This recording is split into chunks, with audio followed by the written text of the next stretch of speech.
अगर आप भी लेना चाहते हैं देश दुनिया की तमाम जानकारी तो आज ही सब्सक्राइब करें हमारे चैनल को। साथ ही नीचे दिए बेल आइकन को जरूर दबाएं ताकि हर अपडेट आप तक पहुंच सके। नमस्कार, आप देख रहे हैं प्रभा साक्षी। मैं हूं आपके साथ अंकित सिंह। कार्यक्रम है चाय पर समीक्षा और हमेशा की तरह इस कार्यक्रम में होंगे प्रभा साक्षी के संपादक नीरज कुमार दुबे जी। सर, बहुत स्वागत है। देश में कोरोना महामारी लगातार जारी है, टीकाकरण अभियान जोरों पर है, साथ ही साथ राजनीति भी खूब हो रही है। लेकिन इस सप्ताह सबसे बड़ी खबर रही जम्मू कश्मीर को लेकर। जम्मू कश्मीर में किस तरीके से लोकतंत्र को ज़मीनी स्तर तक पहुंचाया जाए और वहां एक बार फिर से लोकतांत्रिक प्रक्रिया हो, उसकी शुरुआत की जाए, इसको लेकर प्रधानमंत्री नरेंद्र मोदी की अध्यक्षता में सर्वदलीय बैठक किया गया। और इस बैठक का जो सार निकल कर सामने आया वो यही हुआ कि दिल्ली और कश्मीर की जो दूरी है उसको कैसे कम किया जा सके, इसको लेकर एक तरीके से यह बैठक बहुत ही महत्वपूर्ण माना गया। सर, आखिरकार इस बैठक को आप कैसे देखते हैं? ये बैठक कश्मीर को लेकर कितनी सार्थक पहल है और खास करके ये बैठक तब हुई है जब वहाँ 370 को ख़त्म ही हुए लगभग 2 साल पूरे होने जा रहे हैं। जी जी। नहीं, देखिए, बातचीत होनी चाहिए और प्रधानमंत्री ने कहा भी कि हमारे लोकतंत्र की खूबसूरती है कि मेज पर बैठकर लोग अपना किसी भी मुद्दे पर चर्चा कर सकते हैं और कोई समस्या है तो उसका निवारण कर सकते हैं।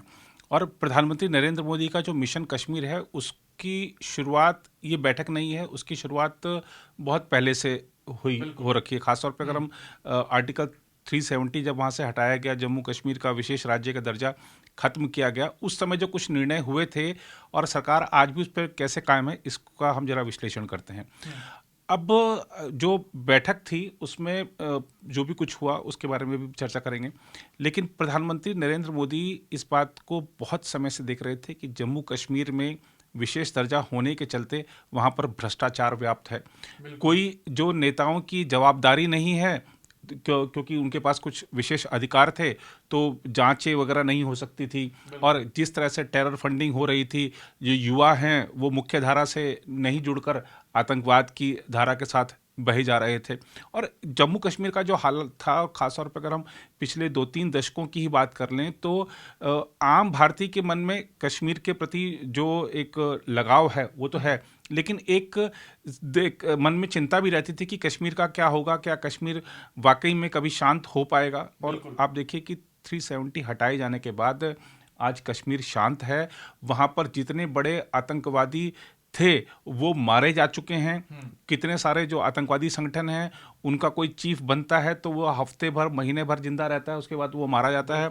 अब जो आतंकवाद की जो घटनाएं हैं उसमें जो जम्मू कश्मीर पुलिस है उसी का कहना है कि बहुत बड़ी गिरावट आई है, उसमें हालात बहुत ज़्यादा अनुकूल है। हमने देखा कि किस तरह से डीडीसी के जो इलेक्शन हुए और पंचायत इलेक्शन हुए तो बहुत शांतिपूर्ण तरीके से सब कुछ हुआ। हालांकि प्रयास किए गए जो अशांति पैदा करने के, लेकिन सुरक्षा बलों की और जम्मू कश्मीर पुलिस की जो आपस में समन्वय है, सेना के साथ जो समन्वय है, उसका एक परिणाम है कि हमको वहाँ पर जो भी हमारे आतंकवादी विरोधी जो हमारे ऑपरेशंस होते हैं उसमें लगातार सफलता मिल रही है। और जब भी देखिए कश्मीर मुद्दे को लेकर, कश्मीर की समस्या को लेकर केंद्र या दिल्ली जो भी पहल करती है उसके निवारण के लिए, तो पाकिस्तान की शहर पर कुछ लोग फिर से हमले करने की या माहौल बिगाड़ने की कोशिश करते हैं। वही इस बार भी हुआ, लेकिन उसको भी काबू में पाया गया। 2-3 हालांकि घटनाएं जरूर हुई, लेकिन उच्च स्तर की सतर्कता बनाए रखी गई थी और सरकार की वहाँ पर नज़र थी। चाहे इंटरनेट को की गति की को मध्यम करने की बात हो, चाहे अन्य जो एहतियात बरतने की बात हो, बहुत सारी चीज़ें थी। अब जो बैठक में हुआ, जरा हम उससे एक उसमें प्रतीक का देखिए। 24 जून को ये बैठक हुई। 23 जून को भारतीय जनता पार्टी की जो पूर्ववर्ती दल थी भारतीय जनसंघ, उसके संस्थापक डॉक्टर श्यामा प्रसाद मुखर्जी की पुण्यतिथि थी। डॉक्टर श्यामा प्रसाद मुखर्जी का सिद्धांत रहा, ध्येय रहा, आजीवन रहा और कश्मीर के लिए उन्होंने अपने प्राणों का बलिदान भी किया। उनका ध्येय रहा था कि एक देश है तो एक विधान होना चाहिए, एक झंडा होना चाहिए। 23 जून को उनकी पुण्यतिथि थी। 24 जून को ये बैठक आयोजित की जाती है। उस समय जब प्रधानमंत्री के आधिकारिक आवास पर बैठक चल रही है, जम्मू कश्मीर के नेता, वहाँ मुख्य धारा के जो राजनीतिक दलों के नेता हैं वहाँ बैठे हुए हैं, एक झंडा लगा हुआ है वहाँ पर, एक संविधान के दायरे में बात हो रही है। तो ये एक बहुत बड़ी कामयाबी है। और आप देखिए कि ये जो जितने भी चाहे गुपकार के नेता हों, चाहे गुपकार से अलग पार्टियों के नेता हों, अगर अपनी पार्टी की हम बात करें, जम्मू कश्मीर अपनी पार्टी की बात करें, या फिर जो जम्मू कश्मीर पैंथर्स पार्टी है, इन सब के अलग अलग बहुत सारे मुद्दे रहे। लेकिन जो बैठक में आने से पहले लोग कह रहे थे कि हम आर्टिकल 370 का मुद्दा उठाएंगे, हम कहेंगे कि आप इसको बहाल कीजिए, आप पूर्ण राज्य का दर्जा दीजिए, आप वहाँ चुनाव कराइए, आप वहाँ पर राजनीतिक बंदियों को रिहा कीजिए। ये सब मुद्दे उन्होंने पहले भी कहा था हम उठाएंगे, और उन्होंने बैठक में उठाए भी, पाकिस्तान से बात करने की वकालत भी की कुछ लोगों ने। अब ये जो 370 था, अब जो सरकार का, देखिए मोदी सरकार का जो स्टैंड है, हम उस पर आते हैं। मोदी सरकार का स्टैंड था कि उन्होंने 370 हटाया। उन्होंने जम्मू कश्मीर का जो पूर्व अगर राज्य की बात करें तो उसको 2 केंद्र शासित प्रदेशों का स्वरूप दिया, और लद्दाख आज एक अलग केंद्र शासित प्रदेश है और जम्मू कश्मीर एक अलग केंद्र शासित प्रदेश है। उस बैठक में कुछ चीज़ें स्पष्ट थी कि सरकार ने एक तो स्पष्ट कर दिया कि 370 क्योंकि अदालत में विचाराधीन है, उस पर चर्चा नहीं हो सकती है। नेताओं ने भी इस बात को माना कि जब अदालत का फैसला आएगा तब इस मुद्दे को देखेंगे। जो लोग 370 की बहाली चाहते हैं, उन्होंने भी कहा कि हम शांत तरीके से और कानूनी तरीके से अपनी लड़ाई लड़ेंगे और इसको बहाल कराएंगे। अब वो अदालत का मामला है, उसके बाद सरकार का मामला है कि वो क्या होगा भविष्य उसका, वो सरकार और न्यायालय जाने।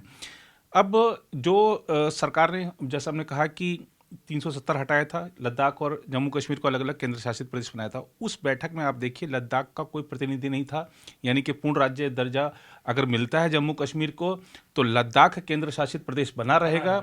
और खास तौर पे लद्दाख वासियों की ये एक डिमांड भी थी, बहुत समय से थी, कि हमको एक अलग केंद्र शासित प्रदेश बनाया जाए, क्योंकि जो भी जम्मू कश्मीर की सरकार होती है हमारे पर ध्यान नहीं देती है। और आप जो कल की बैठक है उसमें भी जरा देखिए, ठीक है कि 14 बड़े नेता वहाँ पर मौजूद थे, लेकिन अधिकतर जो कश्मीरी नेता, जिनको अपने आप को जो कश्मीरी नेता कहते हैं, खाली कश्मीर कश्मीर की रट लगाए हुए थे। जम्मू की बात क्यों नहीं कर रहा था कोई? जम्मू, ठीक है कांग्रेस क्योंकि अब राष्ट्रीय दल है, उसने कश्मीरी पंडितों की बात करी और भी कई सारे मुद्दे उठाए, और कुछ दलों ने ये भी बात कही कि क्योंकि आर्टिकल 370 हटने के बाद से जो अन्य राज्यों के नागरिक हैं उनको भी बहुत सारे अधिकार जम्मू कश्मीर में मिल गए हैं। तो सभी की चिंता थी कि जो जम्मू कश्मीर का जो स्थायी निवासी है उसके, चाहे वो भूमि के अधिकार हों, चाहे नौकरी के अधिकार हों, या जो प्राकृतिक संसाधनों पर जो उसका एक जन्म से ही जो एक अधिकार होता है, वो उस पर कहीं कोई आँच ना आए, इस सब की चिंता की। और सब सरकार ये सब देख भी रही है कि क्या जो जम्मू कश्मीर के लोगों के हित में होना चाहिए उसके काम किए भी गए हैं। और अगर हम 370 हटाए जाने के बाद से आप देख लें, ठीक है कि वहाँ पर आज कोई निर्वाचित सरकार नहीं है, लेकिन आप देखिए कि वहाँ पर पंचायतें हैं, जो कि पंचायत चुनाव बरसों से नहीं हुए थे, वो पंचायत हैं, डीडीसी हैं आज वहाँ पर। और ऐसा नहीं है कि लोग अपनी जो समस्या है वो सिर्फ अधिकारियों के पास ही बताने को बाध्य हैं। उनके पास एक जो क्षेत्रीय स्तर पर जिसको कहते हैं कि सत्ता का विकेंद्रीकरण, तो उसमें उनके पास निर्वाचित प्रतिनिधि हैं। इसके अलावा संसद सदस्य वहाँ से हैं जिनके पास अपनी समस्या लेकर जा सकते हैं। अब निर्वाचित सरकार नहीं है, लेकिन जो जम्मू कश्मीर के उपराज्यपाल का प्रशासन है वो भी बिल्कुल सरकार की तरह ही काम कर रहा है। ठीक है कि वो जो प्रशासन है वो निर्वाचित सरकार की जगह नहीं ले सकता, निर्वाचित सरकार होनी ही चाहिए, जम्मू कश्मीर के लोगों का हक भी है। और संसद में जब सरकार ने वादा किया था, और प्रधानमंत्री जी ने भी जो बैठक के बाद लगातार ट्वीट करके, या गृहमंत्री जी ने भी जो लगातार ट्वीट करके जानकारी दी है कि हम अपनी उस वचनबद्धता पर कायम हैं, पूर्ण राज्य का दर्जा मिलेगा, चुनाव कराए जाएंगे हालात जैसे ही अनुकूल होते हैं। और प्रधानमंत्री जी ने खुद स्वीकारा भी है कि मैं इस बैठक को बहुत पहले बुलाना चाहता था, लेकिन कोरोना महामारी आ गई, ऐसे ज़्यादा लोगों की संख्या में बैठक बुला नहीं सकते थे, तो ऐसी कई सारी बाध्यताएं थी और ये सबने माना है। और अच्छे, देखिए चाहे बैठक के बाद सबके अलग अलग मत रहे हों कि हमने ये कहा, हमने ये कहा, हमने ये कहा, लेकिन एक अगर हम कॉमन चीज़ निकालें उसमें से, तो सबने माना कि अच्छे माहौल में बातचीत हुई है। सबने कहा कि प्रधानमंत्री ने हमारी बात को गौर से सुना। और गुलाम नबी आज़ाद ने जो कहा, आप देखिए कि उन्होंने कहा कि जब बैठक में शुरुआत में प्रधानमंत्री से पूछा गया कि एजेंडा क्या है और हमारे को अपनी बात रखने के लिए कितना वक्त है, तो प्रधानमंत्री जी ने ही कह दिया था कि कोई तय वक्त नहीं है, आपको जो बोलना है, जितना बोलना है बोलिए। प्रधानमंत्री अभी नेता कह रहे थे कि हम अपना दिल खोलकर बात करेंगे, तो प्रधानमंत्री भी दिल खोलकर सबकी बात सुन रहे थे। तो वहाँ पर सब कोई किसी के ऊपर बाध्यता नहीं थी, जितना समय वो लेना चाहता था उतना समय लिया, अपनी शिकायतें भी रखी, अपने सुझाव भी रखे, अपनी मांगे भी रखी। सरकार ने उन सभी पर गौर किया है और यकीनन आप देखिए कि 370 हटाए जाने के बाद से जो प्रेजेंटेशन दी गई है वहाँ पर, चाहे शिक्षा का मामला हो, रोजगार का मामला हो, निवेश का मामला हो, कृषि क्षेत्र में सहयोग की बात हो, वो बहुत अच्छे तरीके से वहाँ पर सब चल रहा है। और टीकाकरण आप देखिए कि अगर हम केंद्र शासित प्रदेशों में देखें तो जम्मू कश्मीर पहले नंबर पर है और शांति है वहाँ पर। आज आप देखिए कि कोरोना महामारी अगर दूसरा उसकी लहर नहीं आती तो जम्मू कश्मीर में पर्यटन क्षेत्र भी पटरी पर लौट चुका था लगभग, क्योंकि आपने देखा कि किस तरह से दिसंबर में, जनवरी में वहाँ पर होटलों में जगह नहीं मिल रही थी, ये हालात थे।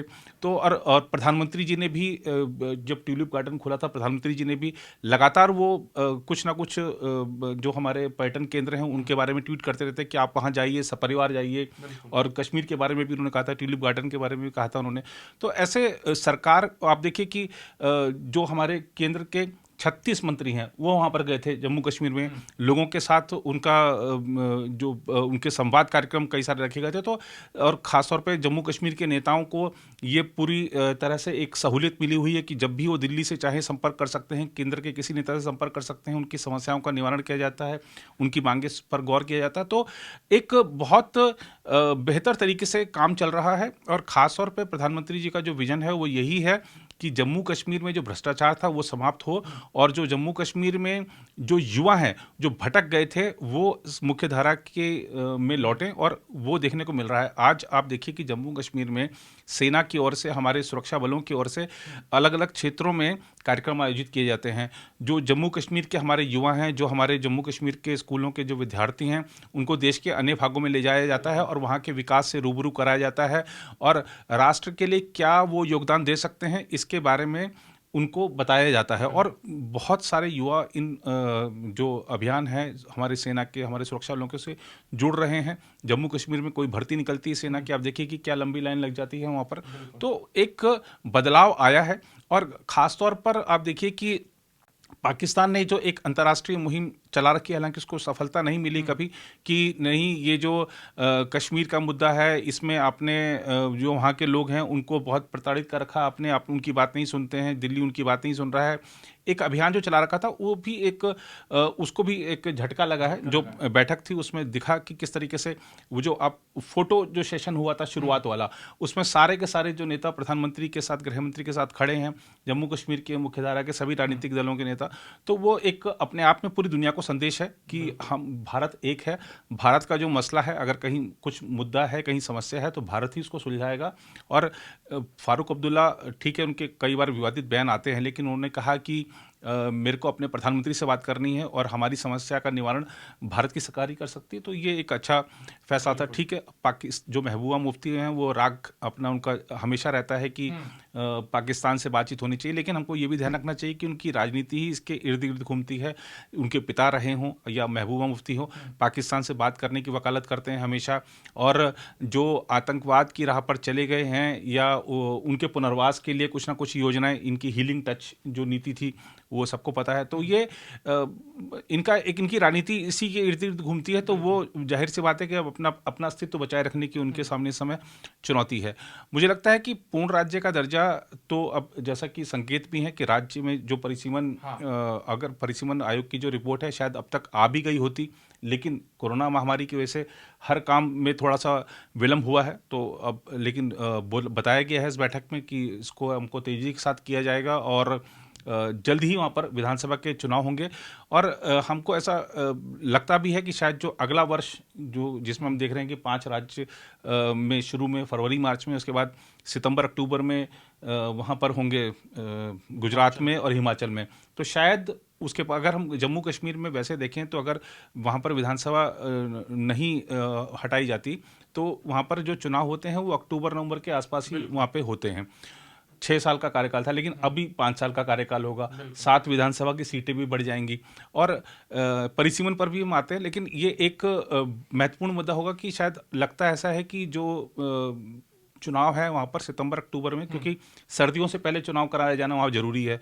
तो ऐसा लगता है कि शायद अगले वर्ष में वहाँ पर लोकतांत्रिक प्रक्रिया और तेज होगी और चुनाव के लिए जम्मू कश्मीर पूरी तरह से तैयार होगा। और पूर्ण राज्य का दर्जा जो इन्होंने मांगा है, जम्मू कश्मीर के मुख्य राजनीतिक दलों ने, उन्होंने यही कहा है कि हमको पूर्ण राज्य चाहिए, हमको जो हमारा आईएएस कैडर था वो भी चाहिए। देखना होगा कि वो सब कितनी चीज़ें मिल पाती हैं, क्या एकदम से पूर्ण राज्य मिल जाता है या धीरे धीरे करके सब चीज़ें मिलती हैं, वो थोड़ा देखने वाली बात होगी।